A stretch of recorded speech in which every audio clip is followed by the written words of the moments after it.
السلام علیکم ورحمۃ اللہ وبرکاتہ۔ کیسے ہیں دوستو؟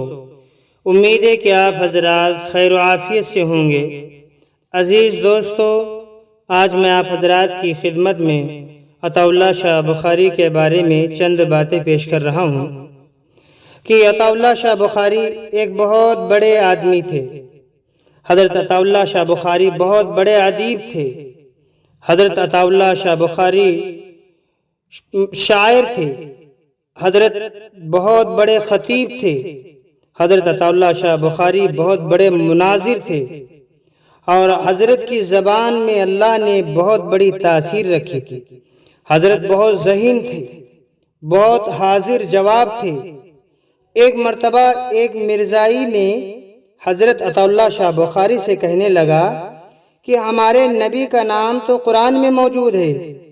تو عطا اللہ شاہ بخاری نے کہا، کہاں قرآن میں ہے؟ تو اس نے کہا، مبشرن برسول یأتی من بعد اسمہ احمد، یعنی میرے نبی کے رسول ہونے کی بشارت دی گئی ہے قرآن میں۔ تو عطا اللہ شاہ بخاری نے کہا، تمہارا نبی تو غلام ہے۔ تو مرزائی نے کہا، غلام ہٹا دو، وہ تو ایسے ہی لگا لیا ہے۔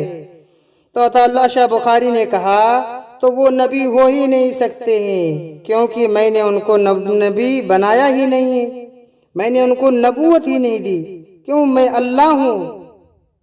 تو مرزائی نے کہا، آپ تو عطا اللہ ہیں۔ تو شاہ صاحب نے کہا، عطا ہٹا دو، پھر میں اللہ ہو گیا، اور میں نے ان کو نبوت ہی نہیں دی۔ جب نبوت نہیں دی تو وہ نبی کیسے بن سکتے ہیں؟ وہ مرزائی خاموش ہو گیا، اس کے پاس کوئی جواب ہی نہیں، وہاں سے نکل گیا۔ حضرت عطا اللہ شاہ بخاری کو اللہ نے بڑی ذہانت دی تھی۔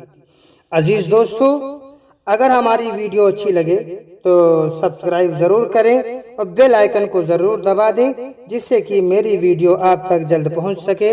السلام علیکم ورحمۃ اللہ وبرکاتہ۔